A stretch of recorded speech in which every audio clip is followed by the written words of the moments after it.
ठीक है भाई। तो ये तो हमने स्प्रिंग के बारे में लास्ट क्लास में अपना फोर्स सीखा था, ठीक है। अब अगर मुझे एक बात बताओ, मुझे अगर एनर्जी निकालनी होगी कि उस स्प्रिंग के अंदर कितनी एनर्जी है, तो हमें हमेशा वर्क निकालना होता है। तो स्नेहा, वर्क का फॉर्मूला क्या होता है वैसे?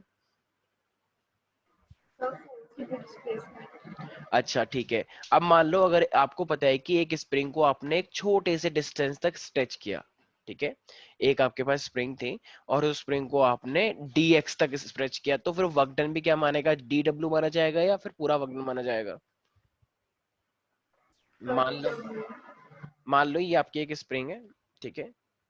ये एक स्प्रिंग है, तो जब तुमने इसे स्ट्रेच किया ना, तो वो इतना सा ही स्ट्रेच हुआ बस।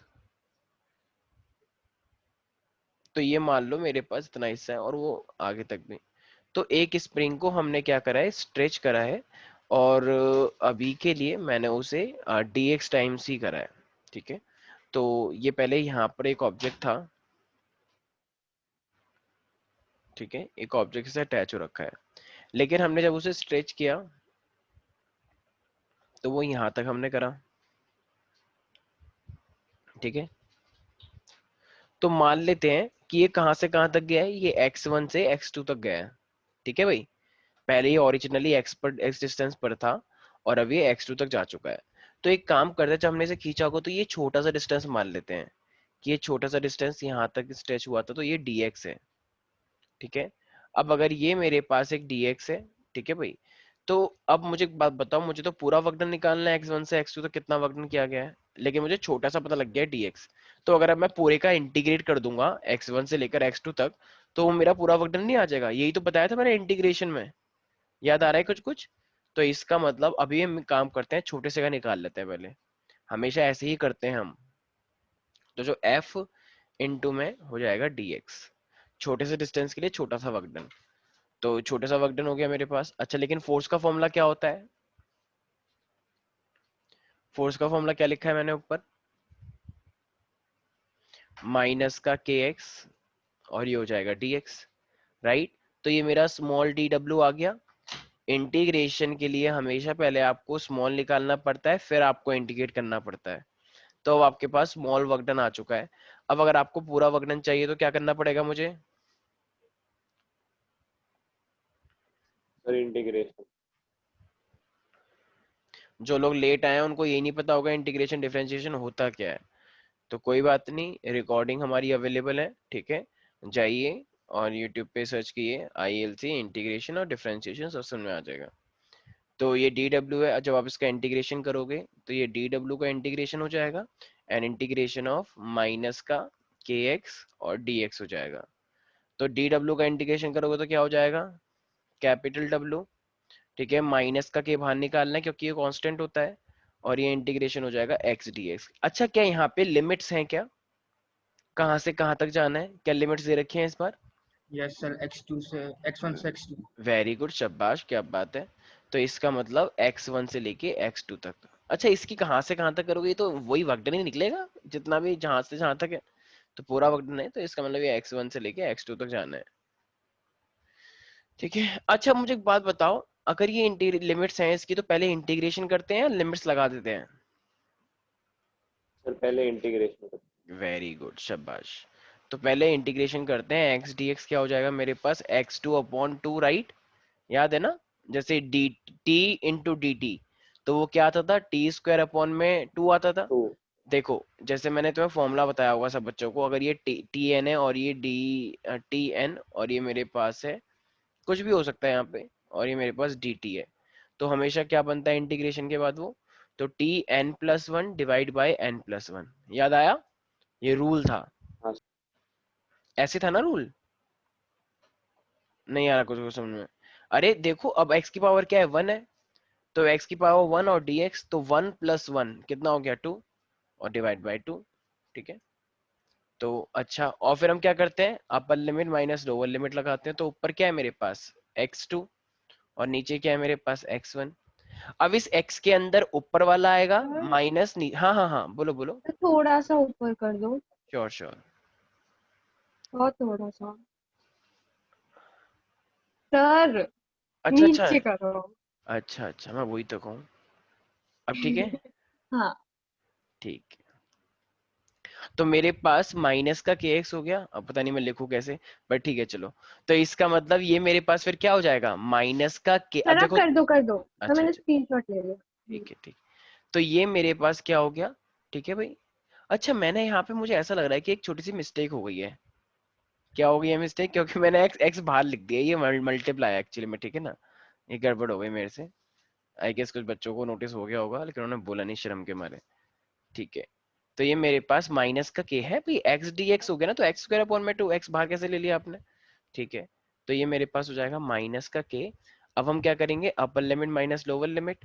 तो इस एक्स के अंदर एक्स टू रखो एक बार, एक्स टू का स्क्वायर। अच्छा 2 को बाहर निकाल लें, 2 तो कांस्टेंट होता है। हाँ सर, निकाल अगर लो सर। मर्जी है तुम्हारी, चलो अगर नहीं निकालना तो बाद में निकाल लेना। ठीक है। माइनस का x1 से लेकर स्क्वायर डिवाइड बाय 2। ठीक है। तो अब मेरे पास एक काम करते हैं, तो ये मेरे पास कितना हो जाएगा, हाफ के बाई 2 x2 का स्क्वायर।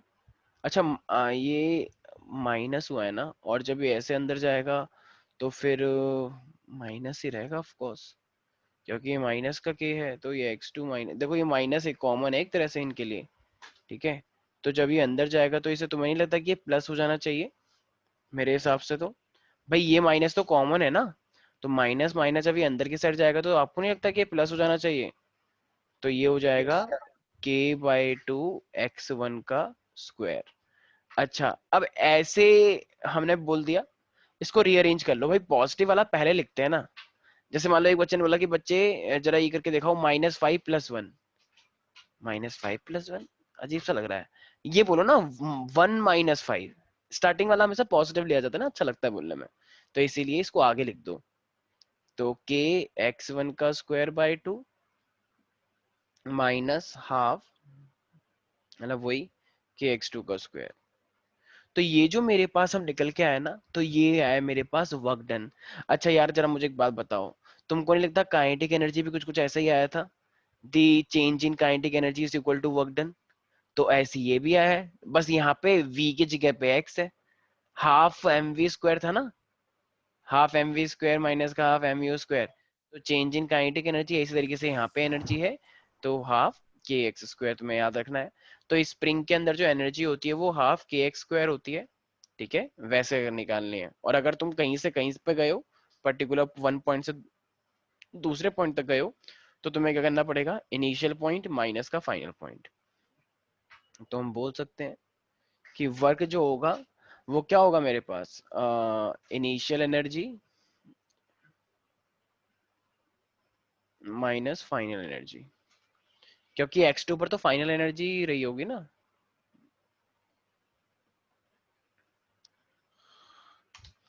नहीं आया कुछ समझ, किसी को भी कोई डाउट है इसके अंदर। तो हाफ के एक्स आई स्क्वायर माइनस का हाफ, मतलब के x1 माइनस का हाफ के x2 का स्क्वायर। अच्छा ये के क्या है वैसे संकल्प, सर ये के कांस्टेंट का है। मतलब, अच्छा ये किस चीज पे डिपेंड करता है, ये जो मेरे पास के है ये स्प्रिंग किस की चीज पे, स्ट्रेंथ पे। किसकी स्ट्रेंथ पे। स्प्रिंग किसका है मतलब, हाँ क्योंकि कुछ बिल्कुल, स्प्रिंग कि बहुत एक टाइट इस होते हैं और स्प्रिंग किस क्वालिटी का बना हुआ है, कुछ स्प्रिंग बहुत जल्दी से टूट जाते हैं, कुछ स्प्रिंग बहुत टाइट होते हैं, खिंचते भी नहीं है। तो ऑफ कोर्स ये उसका नेचर तुम बोल सकते हो के, ठीक है भाई, याद रहेगा सब बच्चों को। और ये कांस्टेंट भी था, मैंने तुम्हें बताया था ना, जितना ज्यादा फोर्स लगाते हैं उतना ही ज्यादा ये खिंचेगा है स्प्रिंग। तो जितना ज्यादा फोर्स लगाओगे उतना खींचेगा, तो k is directly proportional to x हुआ था, नोटिस करो, मैंने बताया था ये बात। तभी तो मेरे पास उसको हटा के एक कांस्टेंट लगाया गया था। किसी को याद आ रहा है, ठीक है। तो ठीक है भाई, अब आते हैं हम। तो ये मेरे पास फाइनली क्या आ गया है, तो जो उसके लिए स्प्रिंग के लिए जो एनर्जी होती है, सो योर एनर्जी, या फिर सीधे बोलो वर्क जो होता है, वो इन दोनों की एनर्जी का डिफरेंस होता है। ठीक है भाई। इसके अंदर किस, अच्छा तो ये देखो, ये सिर्फ इनिशियल और फाइनल आ रहा है यहाँ पे इनका पैथवे नहीं आ रहा कि बीच में क्या था। तो ये भी जो स्प्रिंग का जो ये अपने आप में आ रहा है, ये कंजर्वेटिव माना जाएगा या नॉन कंजर्वेटिव। देखो मैंने इनिशियल लिखा है, फाइनल लिखा है, अब बीच में क्या हुआ ये नहीं लिखा है, तो ये कंजर्वेटिव। तो कंजर्वेटिव है ना, मैंने बताया था ना, जो सिर्फ इनिशियल और फाइनल वैल्यू पे डिपेंड करता है, तो उसी को हम क्या बोलते हैं, कंजर्वेटिव। अब वो तुमने बीच में कैसे करा, रुके, तुम क्या करो, ये सब चीजें नहीं लिखी हुई हैं, तो इसीलिए इसके बारे में नहीं लिखना है। Any doubt in this? तो ये बहुत ही बच्चों वाली बात थी, और आई गेस सबको पता भी रहेगा, ठीक है। अच्छा देखो, जैसे मैं स्प्रिंग को कभी भी खींचता हूँ ना फोर्स से, अगर मैं फोर्स को इधर से खींच रहा हूँ, तो जब तुम छोड़ दोगे तो वो एकदम मीन पोजीशन पे आ जाएगा, या मीन के एकदम लेफ्ट साइड भी जाएगा, बताओ। अगर ये स्प्रिंग को तुमने यहां से छोड़ दिया मान लो, तो अब ये ठीक अपने पहले वाली पोजीशन पे आ जाएगा, या वो इस साइड भी जाएगा, साइड फिर में ऐसे। भी आ अंदर को जाएगा। जाएगा थोड़ा। हाँ बिल्कुल, दोनों साइड जाता, राइट, ऐसे करके होता है ना, ठीक है, बिल्कुल एकदम मीन पे थोड़ी आएगा, क्योंकि स्प्रिंग के अंदर एबिलिटी होती है, ऐसे इलास्टिक सा होता है थोड़ा वो। तो इसका मतलब, अगर यहाँ पे कभी कभी तुम्हें ग्राफ बनाने के लिए दे दे कि इनके एक्स और एफ के बीच में आप ग्राफ बनाए,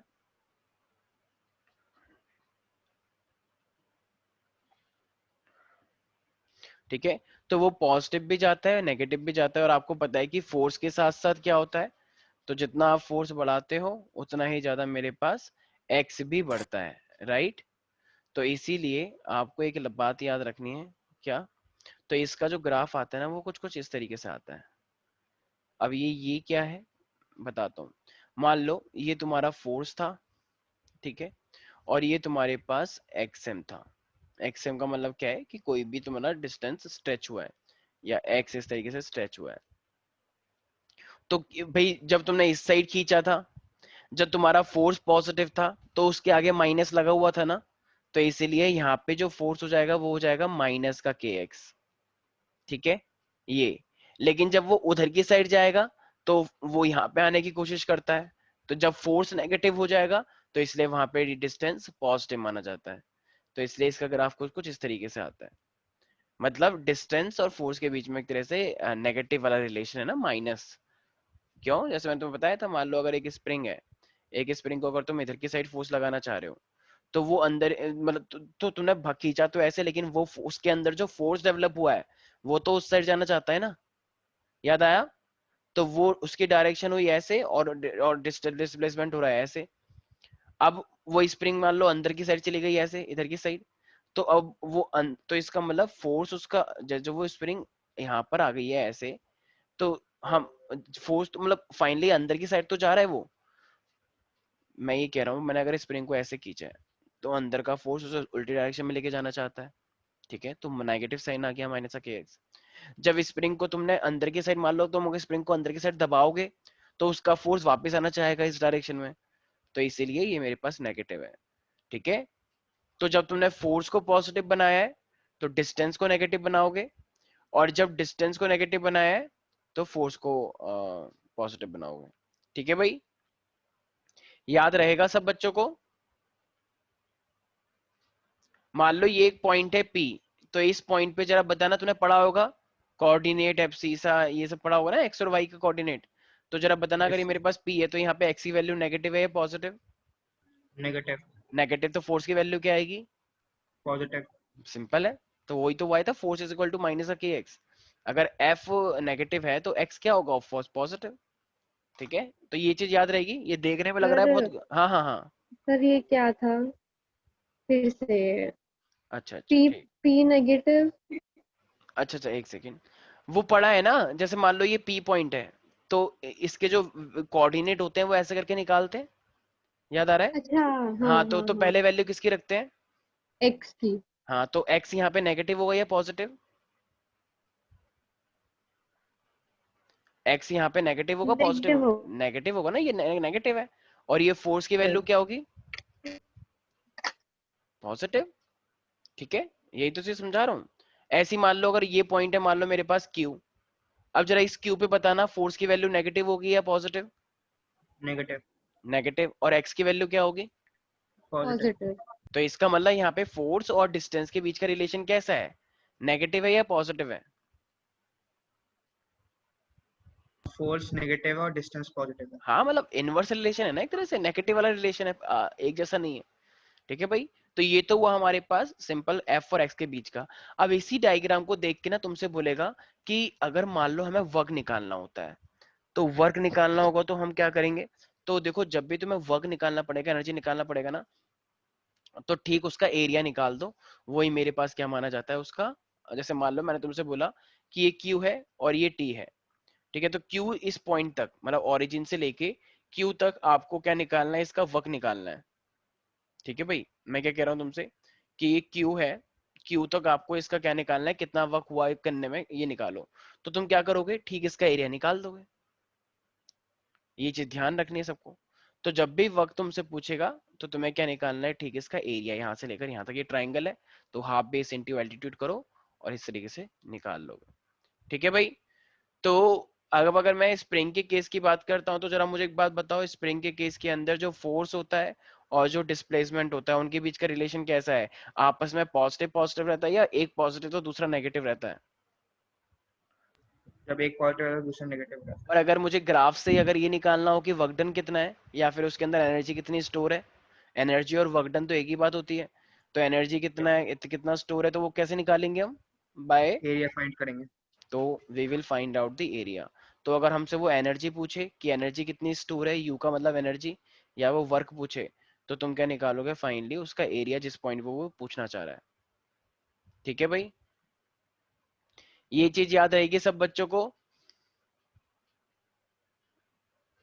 भाई कोई कुछ बोल ही नहीं रहा है, यस सर। आज तक यस कोई सर। डाउट है इसके अंदर। No sir. ठीक है, तो अगर हमेशा ग्राफ तुमसे स्प्रिंग के लिए पूछा जाएगा एफ और एक्स का, तो ऐसा ही बनाना है। ठीक है, और ये चीज हमको ध्यान रखनी है बहुत ज्यादा। ठीक है भाई। अच्छा स्नेहा, तूने वीडियो ऑफ कर लिया है, पर चलो ठीक है। अब देखो हमारे पास क्या एक्सट्रीम पोजीशन होती है, एक मेरे पास क्या होती है मीन पोजीशन। तो एक्सट्रीम पोजीशन पे काइनेटिक एनर्जी क्या हो जाती है स्नेहा, एक्सट्रीम पोजीशन पे काइनेटिक एनर्जी और पोटेंशियल एनर्जी क्या हो जाती है एक्सट्रीम पोजीशंस पे, क्या हो जाती है पोटेंशियल एनर्जी, हाँ मैक्सिमम हो जाती है। क्यों, क्योंकि वहाँ पे मतलब पोजीशन तो एकदम मैक्सिमम है, कोई मोशन तो है नहीं वहाँ पे, तो एनर्जी स्टोर ही होगी।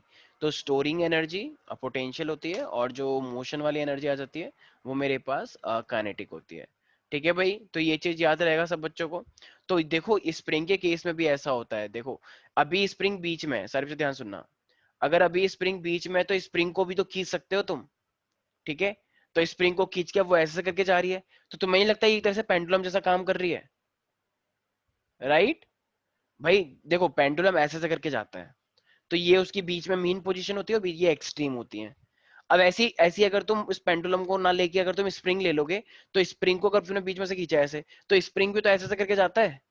स्प्रिंग मतलब इतना नहीं जाता जितना मैं दिखा रहा हूँ, लेकिन थोड़ा बहुत जाता है, नोटिस करना कभी। तो बीच में जो उसकी वैल्यू पोजीशन है, अगर तुमने खींचा है तो स्प्रिंग ऐसे ऐसे करके जाएगा और बीच में रुका हुआ रहेगा। तो इस टाइप से चीजें रहती हैं। अरे यार एक सेकेंड, ठंड लग गई हमें तो।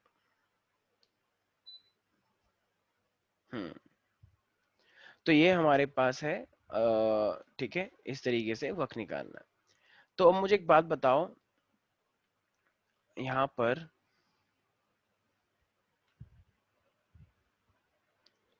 एक्सट्रीम पोजीशन और मीन पोजीशन के लिए मेरे को ऑब्वियसली मेरे को वर्क डन तो पता है। एक्सट्रीम पे अगर मैं कंडीशन देखता हूँ, स्प्रिंग का केस है, तो चीजें बिल्कुल डिट्टो वही है, बस फॉर्मूला थोड़ा बहुत चेंज हो जाएगा, लेकिन कंडीशन तुम लोगों को पता ही है। तो अगर मैं काइनेटिक एनर्जी की बात करता हूँ, तो वो तो हाफ एम वी स्क्वायर ही होता है, और हाफ एम वी स्क्वायर है तो वी तो जीरो हो जाएगा एक्सट्रीम पर, तो वी जीरो तो काइनेटिक एनर्जी पे जीरो। लेकिन अब जो एनर्जी स्टोर है, अब जरा बताना, ये पोटेंशियल एनर्जी है। अब जरा खुद सोचो, ये बात तुमने पढ़ रखी है कि उसके अंदर पोटेंशियल एनर्जी स्टोर हुई है, तो पोटेंशियल एनर्जी को क्या मैं लिखूंगा, mgh। हाँ सर। स्प्रिंग के लिए मैं लिखूंगा mgh। थोड़ा दिमाग लगाओ, तो मैं नहीं लगता कि अभी एनर्जी यूज हुई है स्प्रिंग के लिए। mah, एनर्जी तो ग्रेविटेशन। ना ना ना ना ना, अभी स्प्रिंग के लिए एनर्जी तुमने निकाली है, तुम्हें शायद याद नहीं आ रहा, एक सेकंड पहले। सर हाफ के वी हाफ के एक्स स्क्वायर, के वी नहीं भाई, ये क्या लिखा है के एक्स। देखना, देखो ये क्या लिखा है मैंने, U is equal to W is equal to area. भाई U is equal to W, U और का मतलब क्या होता है, एनर्जी, और वर्क होता है। जरा देखना मैंने यहाँ पे वर्क क्या लिखा था, देखो वर्क चेंज है, लेकिन मैंने यहाँ पे वर्क क्या लिखा है, ये एनर्जी तो होता है हाफ के एक्स स्क्वायर। ये दोनों का डिफरेंस हो गया ना, एक पहली वैल्यू से दूसरी वैल्यू, लेकिन एनर्जी का एनर्जी क्या होती है, हाफ के एक्स स्क्वायर होती है ना स्प्रिंग के लिए। तो बस, तो इसका मतलब जब वहां पे काइनेटिक एनर्जी जीरो हो गया तो पोटेंशियल एनर्जी आया। और पोटेंशियल एनर्जी कितना होता है, मतलब कोई सी भी मतलब तो एनर्जी बोलते हैं स्टोरिंग वाली, तो वो क्या होता है, हाफ के एक्स स्क्वायर। अच्छा ये जो एक्स है ये इस टाइम मैक्सिमम वैल्यू है या मिनिमम? मैक्सिमम है ये सर के एक्स। मैक्सिमम।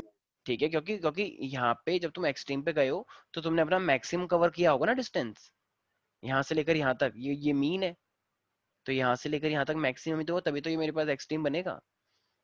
नहीं आ रहा समझ में? तो ये मेरे पास एक्सट्रीम के लिए और ये इसकी मैक्सिमम वैल्यू है यू।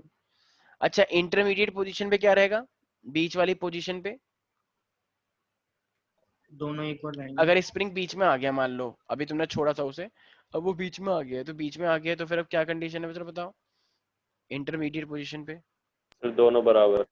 यस दोनों इक्वल मतलब, रहेंगे। हाँ ठीक है, बराबर तो मत बोलना, क्योंकि कंडीशन चेंज हो जाती हैं, ये ठीक है, देखने में लगता है कि बराबर होंगी और हो भी जाती हैं, लेकिन कभी भी कुछ भी हो सकता है, तो इसलिए एकदम श्योरिटी के साथ मत बोलना कि हाँ बराबर रहेंगी। हाँ ऐसे बोल सकते हो तुम, partly kinetic partly potential. Of course इसका मीनिंग यही है कि हाफ हाफ, लेकिन ध्यान रखना यहाँ पे कोई वैसा रूल नहीं लगता है कि अगर मान लो बीच में ऐसे है उस साइड तो उसके बीच में बिल्कुल हाफ हाफ आ जाएगी एनर्जी, ऐसा कुछ नहीं है। ठीक है, तो थोड़ा ध्यान रखेंगे सब बच्चे। एंड पार्टली पोटेंशियल, क्योंकि तुम याद करो, याद आ रहा है तुम्हें जैसे पेंडुलम का केस था, तो पेंडुलम के केस के अंदर जब वो एकदम बीच में आया था मीन पर, तो मीन पर पोटेंशियल जीरो था, याद करो, याद आ रहा है? पोटेंशियल जीरो तो सिर्फ काइनेटिक एनर्जी थी उसमें। जब पेंडुलम कर रहा था ना, पेंडुलम जो बीच में एकदम यहाँ पर आया यस। था, तो वहां पे काइनेटिक मैक्सिमम था, पोटेंशियल जीरो था, लेकिन यहाँ पे देखो दोनों है। तो समझ में आ रहा है मतलब, तो इसलिए है तो केस वही वाला, लेकिन फिर भी एक डिफरेंस तो है इसके अंदर। ठीक है, तो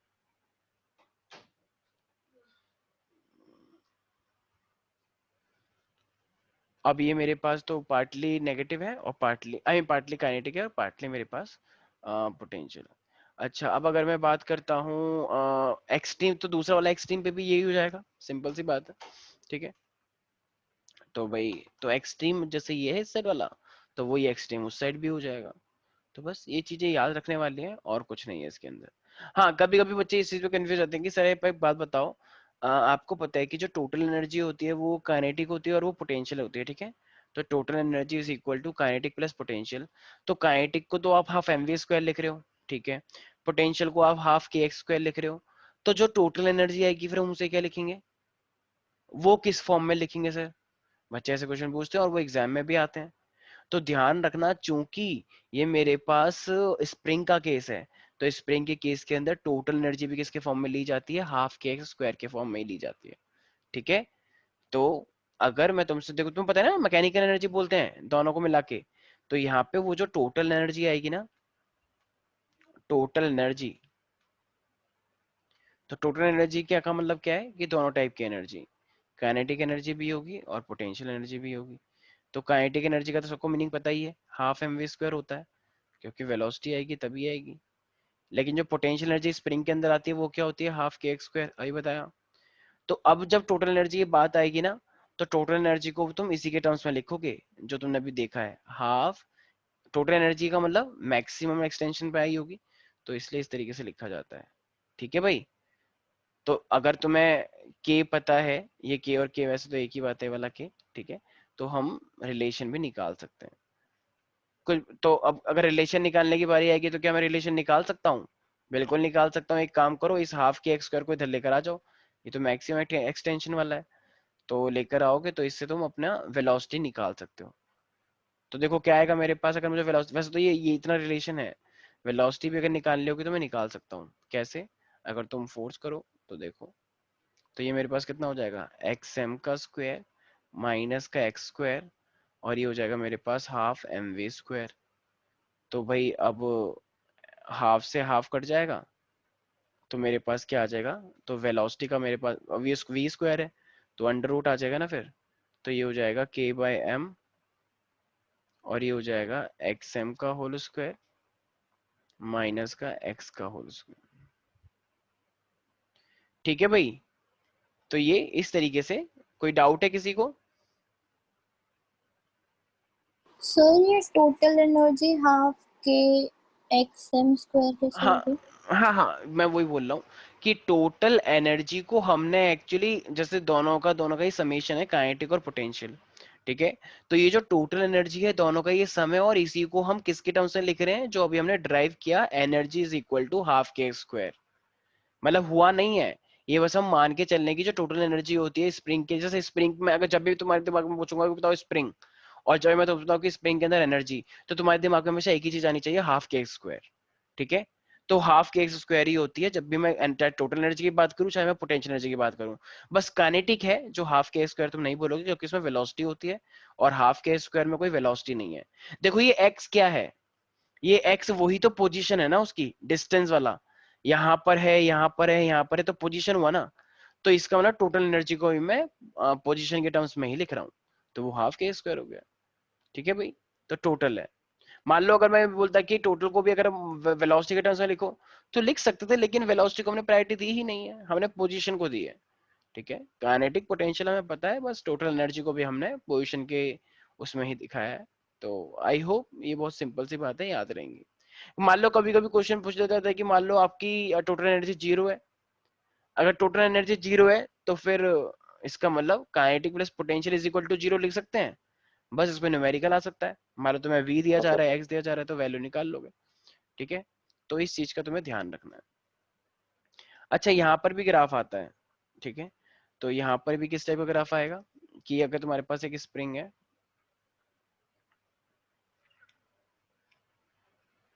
अब एनर्जी के टर्म्स में दिखाना है। पहले तुमने फोर्स और वो दिखाया था, फोर्स और डिस्टेंस, राइट।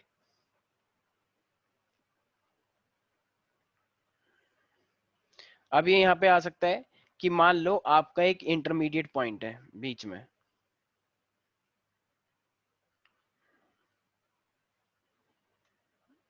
इस तरीके से इंटरमीडिएट पॉइंट है। ठीक है, मान लो ये एनर्जी इस तरीके से ऊपर जा रही है, ये एनर्जी को शो कर रहा है, नीचे से ऊपर तक जाना वाला एनर्जी का बढ़ना। अच्छा, एक्सट्रीम पोजीशन पे क्या चीज ज्यादा होती है, काइनेटिक में एक्सट्रीम पोजीशन पे काइनेटिक ज्यादा होती है। पोटेंशियल। पोटेंशियल। पोटेंशियल ठीक है, तो कभी कभी हमें पता होता है लेकिन मुंह से गलत निकल जाता है, थोड़ा ध्यान रखें। ठीक है, क्योंकि एग्जाम में जैसा अगर मेरे साथ हमेशा होता है। हाँ हाँ, मुझे पता था। ठीक है, तो ये मेरे पास इस तरीके से थोड़ा सा,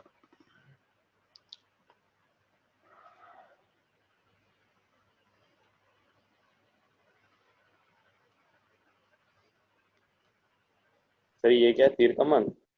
हाँ बिल्कुल, वो जो बाहुबली में नहीं होता, नागे नागदुई। ठीक है, फिर जब वो वही सब एकदम फेंकता है। ठीक, तो ये हमारे पास ये इस तरीके से जो जा रहा है, ये मेरे पास है पोटेंशियल एनर्जी U। ठीक है, तो इसका मतलब ये मेरे पास एक एक्सट्रीम पोजीशन है। देखो एनर्जी, पोटेंशियल की एनर्जी देखो बढ़ रही है, ये यहाँ पे क्या है जीरो, ये यहाँ पे क्या है एक्स एम, और यहाँ पे क्या है माइनस का एक्स एम। मतलब अगर एक स्प्रिंग है, अगर स्प्रिंग को तुमने इस साइड करा है एकदम एक्सट्रीम पोजीशन पे, तो पोटेंशियल एनर्जी देखो मैक्सिमम पहुंच गई है। बीच में आई है तो पोटेंशियल एनर्जी देखा जाए तो मतलब यहाँ पे देख रहे हो ना, ये जीरो, और फिर इस साइड जा रही है तो ये मेरे पास यहाँ पर भी जीरो। अच्छा, काइनेटिक एनर्जी का क्या रिलेशन आएगा फिर, ठीक अपोजिट। भाई एक्सट्रीम पे काइनेटिक एनर्जी कितनी होती है, जीरो। जीरो। तो इसका मतलब अब इसको ऐसे करो फिर,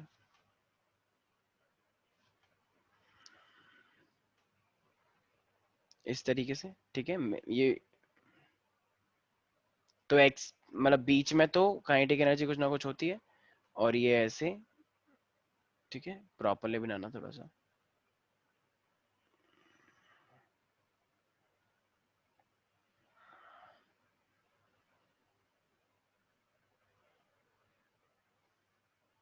ठीक है भाई, याद रहेगा। तो ये है मेरे पास काइनेटिक एनर्जी। तो ये U है और ये काइनेटिक एनर्जी। याद रहेगा भाई, इसका मतलब तो ये मेरे पास है एक्सट्रीम पोजीशंस। तो एक्सट्रीम पोजीशन पे U मैक्सिमम रहता है, काइनेटिक एनर्जी मिनिमम रहती है, बस सबको पता है। ये भी एक्सट्रीम है, ये लेफ्ट वाला एक्सट्रीम है, ये राइट वाला एक्सट्रीम है। ठीक है,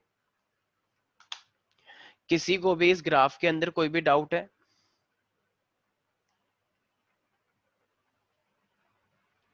बहुत ही आउटस्टैंडिंग रिस्पॉन्स आया, मेरे कान भी एकदम फट गए, नो इतनी सर। आवाज आई। अच्छा ठीक है, तो एक चीज, अच्छा एक चीज और, जैसे कि अभी मैंने तुम्हें बताया ना, ये तुम आगे जाके पढ़ोगे, ये हुक्स लॉ भी कहलाता है कि तुमने जितना फोर्स लगाया उतना स्प्रिंग खिंच गया। तुमने जितना फोर्स लगाया अगर उतना ही स्प्रिंग खिंच गया तो इसी को हम क्या बोलते हैं? Hooke's law.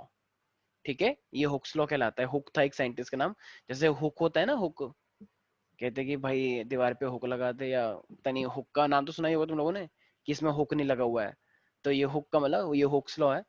तो इसका ध्यान रखेंगे, तो वो क्या था, F is equal to minus का केस, मतलब F is directly proportional to X। याद रहेगा। माइका तुम आज कुछ नहीं बोल रही हो, खाना खा रही हो क्या आज भी? खाना खाने कैमरा में बड़ा ऑन मजा कर आता है। रखे थे। कैमरा अच्छा ऑन अच्छा, कैसे ओ कर? मैंने देखा ही नहीं, तो मैं कैमरा ऑन कर रखा है। ठीक है, वेरी गुड, शाबाश। ठीक है भाई, तो अब माइका मुझे एक बात बताओ। तो मैं आ, आधे उसमें आई थी तो मुझे थोड़ा अच्छा अच्छा, समझ नहीं आया, मैं वीडियो देखूंगी। ओके ओके ठीक है। तो देखो अब मेरे पास अगर कोई सी भी दो स्प्रिंग दे रखी है, ठीक है, और दो स्प्रिंग मान लो, एक स्प्रिंग ये है। सर एक चीज पूछनी थी सर, टेस्ट हाँ कब को हाँ, है सर? टेस्ट संडे को है। पक्का है ना सर? हाँ हाँ पक्का। पक्का का मतलब हाँ ऑफ कोर्स। सर एक बार ग्रुप पे लिख सर दो। क्योंकि पहली बार में तो हाँ सर हाँ होता ही नहीं है ना। हाँ हाँ, वो पहली बार जा चुका है और दूसरी बार भी हाँ। जा चुका, अभी तीसरी बार है। अच्छा ऐसा भी है, ठीक सर। हाँ, इस पहली बार हिस्ट्री में ऐसा हो रहा है कि 11th क्लास के बच्चों का एकदम टेस्ट के साथ मजाक हो गया। क्यों? क्योंकि हमारे इस बार बच्चे थोड़े अच्छे वाले आए हैं, वो एकदम। Thank you sir. हम्म, तो एक मेरे पास K1 है और एक मेरे पास K2 है। ठीक है भाई, अब मुझे एक बात बताओ, अगर ये तुमसे बोल रहा है कि देखो, एक आपको बताना है कि मतलब अगर मैं इसके अंदर वर्क डन की बात करता हूँ, तो जरा बताना वर्क डन का इनका रेशो क्या आएगा, इन दोनों के वर्क K1 डन is का to रेशो। K1। उनको एक को, इसको X1 तक खींचा गया है, मान लो इसको X2 तक खींचा गया है, तो इन दोनों का वर्क डन का रेशो निकालना है आपको। बताओ क्या आएगा। मुझे एक बात बताओ भाई, सबको पता है अगर इसके लिए जो, अगर मैं इसके लिए फोर्स निकालना चाहूंगा तो इसके लिए फोर्स कितना हो जाएगा? K1 X1, right. वैसे तो माइनस का लगाना चाहिए क्योंकि वो हमेशा अपोजिट रहता है, माइनस का के एक्स। और अगर मैं इसी का देखूंगा तो फोर्स क्या हो जाएगा, माइनस का इज इक्वल टू माइनस का K2 X2। ये कौन से लॉ को रिप्रेजेंट कर रहा है? मैंने जैसे अभी नाम बताया था इसका, हुक्स लॉ। Very good. अब तो ये तो फोर्स हो गया। अब अगर मुझे W1/W2 निकालना है, W का फॉर्मूला क्या होता है? वर्क का फॉर्मूला क्या होता है चंदन? जब फोर्स भी डिस्प्लेसमेंट। हाफ के एक्स स्क्वायर, हाफ के, स्प्रिंग का केस चल रहा है ना, बिल्कुल तुमने सही बोला, फोर्स इनटू ठीक है सर। डिस्प्लेसमेंट। लेकिन मैंने बोला कि जब भी स्प्रिंग वाला केस आता है तो वर्क डन को तुम हमेशा क्या बोलोगे, हाफ के एक्स स्क्वायर। तो ये हाफ, तो इसके लिए कितना दे रखा है, K1, और इसके लिए दे रखा है X1। ऐसे नीचे वाले का हाफ W2 का K2 X2 का स्क्वायर।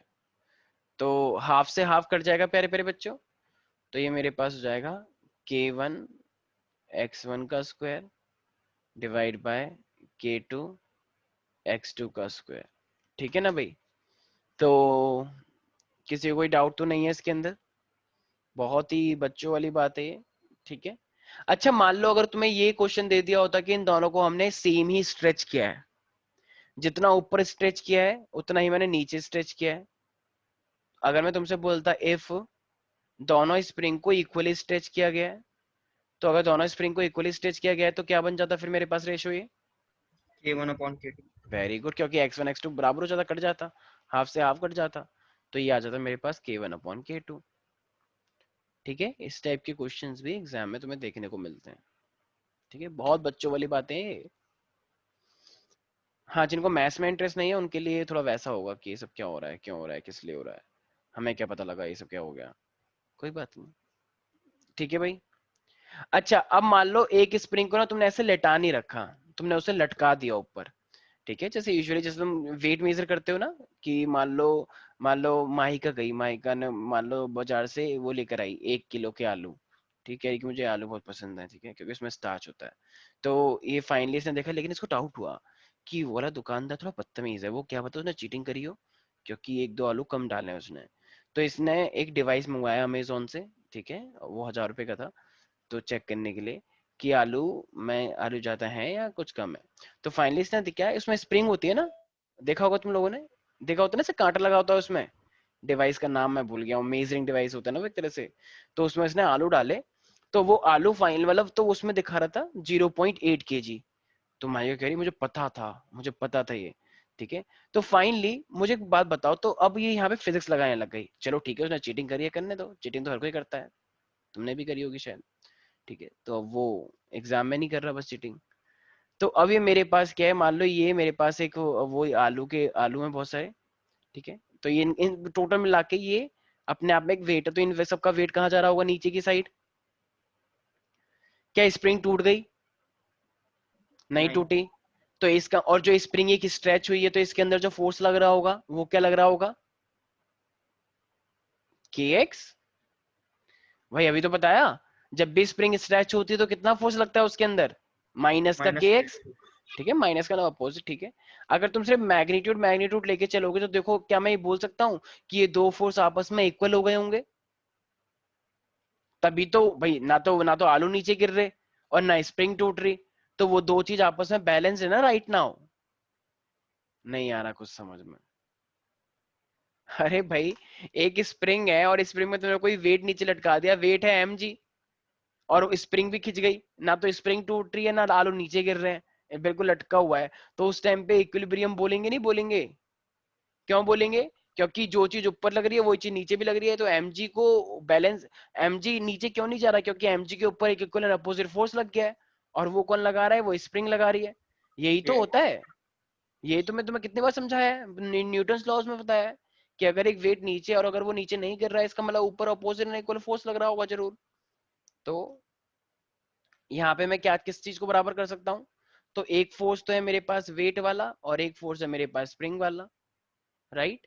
तो वेट वाला क्या होता है mg, और स्प्रिंग वाला क्या होता है, मैग्नीट्यूड लेंगे तो, माइनस के एक्स। हाँ मतलब ले सकते हैं। वेरी गुड, अच्छी वॉइस थी अभी जो बीच में आई एक आवाज, ठीक है। तो ये kx है। तो फाइनली इससे मेरा क्या से क्या कट जाएगा, कुछ कट जाएगा क्या? अब ठीक है, वो तुम कट तो नहीं रहे, लेकिन अब मैं वैल्यू दूंगा तो तुम कुछ भी निकाल लोगे। मान लो मैंने बोला कि बताओ स्प्रिंग कितनी नीचे आई होगी, मास तुम्हें पता है, जी तुम्हें पता है, के तुम्हें मैं दे दूंगा, तो एक्स निकाल लोगे, ठीक है भाई। अच्छा, और अगर मैं चंदन इसके अंदर वर्क पूछूंगा, मैं फिर से क्वेश्चन पूछ रहा हूँ तुमसे यही वाला, इस बात सही बताना। अगर स्प्रिंग का मैं वर्क वर्क निकालने के लिए बोलूंगा तो वर्क के लिए क्या फॉर्मूला लगाओगे? वर्क बोलो या फिर पोटेंशियल एनर्जी बोलो या एनर्जी स्टोर बोलूं, तो उसका फॉर्मूला क्या लगाओगे? हाफ के एक्स स्क्वायर। वेरी गुड, शाबाश, ठीक है। तो हाफ के एक्स स्क्वायर लगाओगे। तो भाई किसी को भी कोई डाउट है इसके अंदर, स्प्रिंग के मामले में? आस्था, यस सर। कोई भी डाउट इसके अंदर? नहीं सर। ठीक है। तो स्प्रिंग वाला खेल यहीं पर ही होता है समाप्त। कुछ लोग बोर हो रहे हैं कि सर स्प्रिंग इसमें तंग कर दिया सर इस स्प्रिंग ने, ठीक है। तो यहीं पर ही फाइनली मेरे पास वर्क और एनर्जी यहाँ पे होता है समाप्त, ठीक है। वर्क एनर्जी समाप्त होता है, लेकिन इस चैप्टर का नाम है वर्क एनर्जी एंड पावर। वैसे सच बताऊं तो इस चैप्टर का नाम होना चाहिए था work energy power and collision, क्योंकि इसमें कोलिजन के बारे में भी पढ़ना है, कोलिजन टकरा जाते हैं लोग, ठीक है। तो कोलिजन के बारे में बात पड़ेगी, लेकिन पावर एक बहुत सिंपल सा बच्चों वाला टॉपिक है। अब ये पावर क्या होता है सबको पता है, the rate of doing work, ठीक है ना भाई। देखो दिल्ली में लोगों के घरों में मोटर लगाई जाती है ऊपर पानी पहुंचाने के लिए, ठीक है ना। चलो टंकी में स्टोर, दिल्ली में क्या सब जगह पे यही होता है, सोसाइटीज के ऊपर भी तो टंकियां रखी रहती है बहुत बड़ी बड़ी, जो पूरी, ठीक है ना।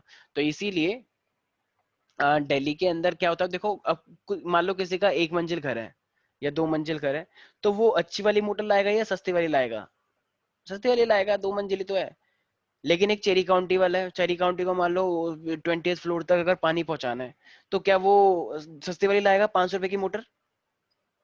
अगर 500 रुपए की मोटर लाएगा, पता लगे दूसरी मंजिल तक पानी ऊपर नहीं चढ़ पा रहा, क्यों? क्योंकि मोटर ही सस्ती थी, मोटर ही फूक गई, कह रही मैं इस्तीफा देती हूँ।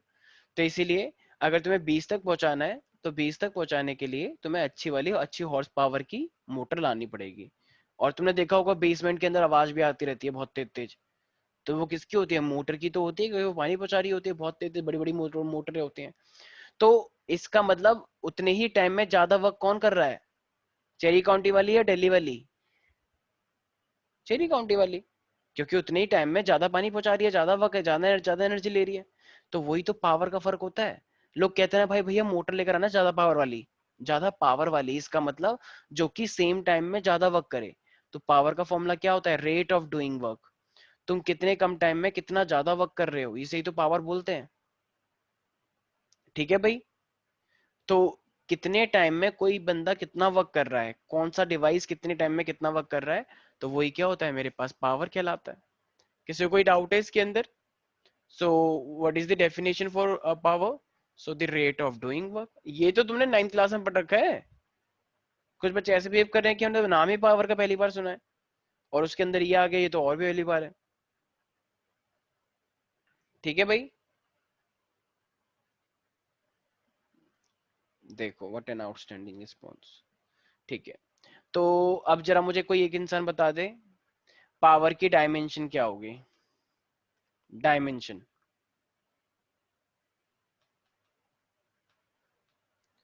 भाई वर्क की तो डायमेंशन तुमने एकदम रटी है एकदम बुरी तरीके से।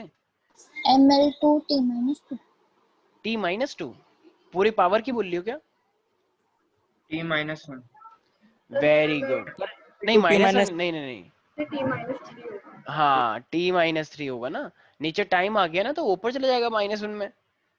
भाई क्या कर रहे हो तुम लोग? वर्क की जो होती है वो होती है, ये वर्क की तो सबने याद कर रखी है, वर्क और एनर्जी की। ml2 t-2, वर्क और एनर्जी की डायमेंशन कोई नहीं भूलता।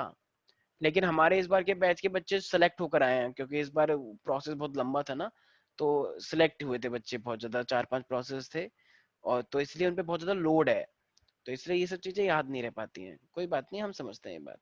ठीक है, इस बार तो महामारी भी है, तो बच्चों पे लोड ज्यादा भी है, बहुत ज्यादा। ठीक है, क्योंकि देश का भी संभालना होता है, देश की चिंता बहुत है लोगों को। हमारे प्राइम मिनिस्टर को भी देश की बहुत चिंता है, और आप सबको तो है ही। ठीक है, तो ml2 t-2, और ये मेरे पास है t। तो अब मुझे एक बात, तो जब इस t को इधर लेकर आओगे तो ये क्या हो जाएगा मेरे पास? भाई ये माइनस में जाएगा, तो -2 और -1। अरे आज वो नहीं आई प्यारी प्यारी बच्ची, इतने में तो वरना अभी बगावत हो जाती। कहाँ है वो? है ना, इतने में तो 3-4 आवाजें आ जाती। नहीं ये वो, हाँ ठीक है, चलो ठीक है, नहीं आई तो हाँ भाई, रिकॉर्डिंग देखी वो जरूर। ठीक है, तो ये ml2 और t-3 हो गया। तो ये किसकी डायमेंशन है? मेरे पास पावर की डायमेंशन है। अच्छा, तो मुझे एक बात बताओ, पावर कितना होता है हमारे पास? 1 वॉट। वैसे हम बोल भी देते हैं, मिस कर रहे हैं। Yes, if you are watching recording then yes we are really missing you, वरना वो कहेगी ना कि देखो क्या बोलते हैं मेरे को। ठीक है, अब ये मेरे पास क्या है, पावर क्या होता है? सब बच्चे देखो कि एकदम एक्साइटेड हैं यस, कि स्वास्थ्य के होने से एकदम अजीब सा लग रहा है। ठीक है, तो ये पावर अगर तो आपको ही क्वेश्चन लग रहा है, हमें तो नहीं लग रहा। चलो कोई बात नहीं।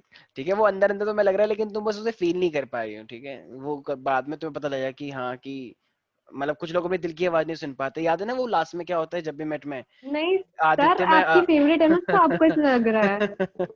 कि आदित्य मैं अपने दिल की बात सुन सकती हूँ, कुछ ऐसे लोग डायलॉग मारते हैं ना कि पहले मैं नहीं सुन सकती थी, इस तरीके से लोग बोलते हैं। चलो आते हैं 1 वॉट के ऊपर। तो अगर 1 वॉट डिफाइन करने के लिए आ जाए, तो 1 वॉट को तुम कैसे डिफाइन करोगे? देखो, power is equal to W/T होता है, सबको पता है। तो वर्क का मतलब क्या है? 1 जूल। वर्क का मतलब 1 जूल, और ये टाइम का मतलब क्या है? 1 सेकेंड। सो कैन आई से the power of 1 watt can be defined as the when 1 joule of work is done in 1 second। भाई 1/1 तभी तो 1 आएगा। ये क्या बोल रहा हूँ मैं, मतलब बच्चों वाली बातें हैं यार, ये मुझे बतानी भी नहीं चाहिए थी, लेकिन बस क्योंकि एग्जाम में कभी कभी ना ऐसे ही पूछ लेता है, क्योंकि वो तुम्हें ये नहीं देगा डिफाइन पावर, बल्कि वो तुम्हें ये देगा डिफाइन 1 वॉट। तो वहां पे बच्चे फंस जाते हैं, क्योंकि सारा शब्दों का खेल है। तो बच्चे वहां पे ये लिख कर आते हैं the rate of doing work. भाई 0 नंबर मिलेगा। तुमसे पावर नहीं पूछी थी, पावर का यूज पूछा है। तो फिर क्या लिखोगे? when 1 joule of work done in 1 second। तो यही होता है 1 वॉट। ठीक है भाई, याद रहेगा सब बच्चों को? अच्छा, याद है 9th क्लास में तुमने एक चीज सीखी थी कि कॉमर्शियल यूनिट 3.6 into 10 की पावर 6 जूल। अरे वही 1 किलोवाट आवर। अरे यार ये तो बच्चों वाली बात है बहुत। क्यों? देखो अगर मैं तुमसे बोलूं 1 किलोवाट आवर है मेरे पास, तो किलो के अंदर कितने होते हैं जरा बताना। किलो के अंदर 1000 सर 1000 1000 वॉट होते हैं ना, तो किलोवाट के अंदर 1000 वॉट। अच्छा आवर का मतलब क्या होता है, सेकंड में कन्वर्ट करो, 60 into 60 सेकंड, राइट। तो अब जरा बताना एक बार ये। अच्छा वॉट का मतलब वैसे क्या होता है अपने आप में, जूल पर सेकंड। देखो अभी तो बताया तुम्हें, एक वॉट का मतलब क्या है, जूल पर सेकंड। तो क्या मैं वॉट की जगह पे जूल पर सेकंड लिख दूं, क्योंकि मुझे तो जूल में ही लिखना है। हाँ। तो ये जूल पर सेकंड, और यहाँ पर भी ये सेकंड है, तो सेकंड से सेकंड तो कट ही जाएगा ना भाई, ऐसे ये भी चीजें कटती हैं भाई। हाँ हाँ बिल्कुल, तो सेकंड से सेकंड ही कट गया, तो मेरे पास जूल बचा। अब बताओ 60 into 60 36, तो ये हो जाएगा मेरे पास 36,000,000,050, ठीक है। अब तो ये 36 into 10 की पावर 5 हो जाएगा, लेकिन तुम्हें पता है साइंटिफिक नोटेशन क्या होती है, ए पॉइंट बी। तो ए पॉइंट बी का मतलब 3.6 into 10 की पावर 6, ठीक है ना, ये है मेरे पास। So this is my commercial unit. जो तुम्हारे घर का बिल आता है ना, वो 1 किलोवाट आवर के अंदर ही आता है, ठीक है। तो जो तुम बोलते हो एक यूनिट कितने की है भैया, तो वो इस तरीके से हमारे जो बिल बनते हैं वो 1 किलोवाट आवर के लिए ही बनते हैं, ठीक है भाई, बिजली का बिल जो आता है तुम्हारा, ठीक है भाई। तो यहाँ तक अच्छा। कभी कभी ना यहाँ पे एक चीज और आ जाती है कि आपको पता है power is equal to work upon में टाइम है। क्या अगर आपको फोर्स दे दिया जाए और वेलोसिटी दे दी जाए और भी बहुत कुछ दे दिया जाए, तो क्या तुम पावर निकाल पाओगे? सोचो जरा। तुम्हें फॉर्मूला पता है, बहुत इजी है, मतलब बताओ क्या निकाल पाओगे? निकल जाएगा सर। कैसे? सर फिर से बोलना एक बारी। अगर तुम्हें फोर्स दे दिया जाए, वेलोसिटी दे दी जाए और भी बहुत सारी चीज दे दी जाए, तो क्या निकल जाएगा तुम्हारा पावर? सर जो कहते हैं आपका एनर्जी वर्क डन के इक्वल होता है, वर्क डन एम वो फोर्स इनटू डिस्प्लेसमेंट होता है, तो फोर्स जो कहते हैं दिया ही जाएगा। हाँ हाँ सही बोल रहे हो, आगे। और डिस्प्लेसमेंट से भी वेलोसिटी निकल जाएगी। हाँ वेरी गुड, डिस्प्लेसमेंट से वेलोसिटी निकल जाएगी। आस्था डोंट स्लीप। ओके, तो वर्क जो होता है मेरे पास, जो ये मेरे पास होता है वर्क अपॉन में टाइम, ठीक है। तो ये वर्क अपॉन में टाइम है, तो वर्क मेरे पास क्या होता है, वर्क होता है फोर्स इनटू में डिस्प्लेसमेंट, ठीक है, और ये अपॉन में टाइम। अब जरा बताना डिस्प्लेसमेंट अपॉन में टाइम क्या हो जाएगा? वेलोसिटी। भाई डिस्टेंस अपॉन, जिस तरीके से डिस्टेंस अपॉन में टाइम स्पीड होता है, डिस्प्लेसमेंट अपॉन में टाइम क्या हो जाएगा, वेलोसिटी हो जाएगा। तो F इंटू वी। इसका मतलब अरे अरे मैंने यहाँ पे गड़बड़ करी है, बताओ क्या? ध्यान से देखो, work work is equal to work upon time. Work upon time. हाँ ये ये क्या है? पावर है, ठीक है। यस मैंने ही बोला है वैसे कि मैंने गलती करी है, पहले के तो किसी ने नहीं बोला था, ठीक है, तो गुस्सा क्यों? तो पावर इज इक्वल टू क्या हो जाएगा, एफ वी हो जाएगा, ठीक है, एफ वी। सारे बच्चे ध्यान रखें इस चीज को, ठीक है। तो इसी के साथ फाइनली गाइस तुम लोगों का वर्क, एनर्जी एंड पावर यहाँ पे होता है समाप्त, ठीक है। और स्कूलों में सबका यही आएगा, ठीक है। लेकिन हो भी गया। हाँ हाँ हो गया पूरा चैप्टर, लेकिन लेकिन लेकिन इसके अंदर इस चैप्टर का नाम मैंने पहले बोला, इसका नाम होना चाहिए था work, energy, power and collisions. तो ये कोलिजन्स अपने आप में एक बचा हुआ है। कोलिजन इलास्टिक एंड इलास्टिक पढ़ोगे तुम अभी, जैसे दो लोग टकरा गए तो अब उनके साथ क्या होगा, याद होगा तुम्हें, law of next conservation of class में। मोमेंटम। हाँ हाँ नेक्स्ट क्लास में पढ़ेंगे हम, ठीक है। तो भाई यहाँ तक किसी को कोई दिक्कत है इसके अंदर? No sir. ठीक है। No sir. तो सारे बच्चे आई गेस तुम लोगों के एग्जाम कब है ये इस स्कूल के अंदर? 9 सितंबर से। 9 सितंबर। 7 सितंबर। हाँ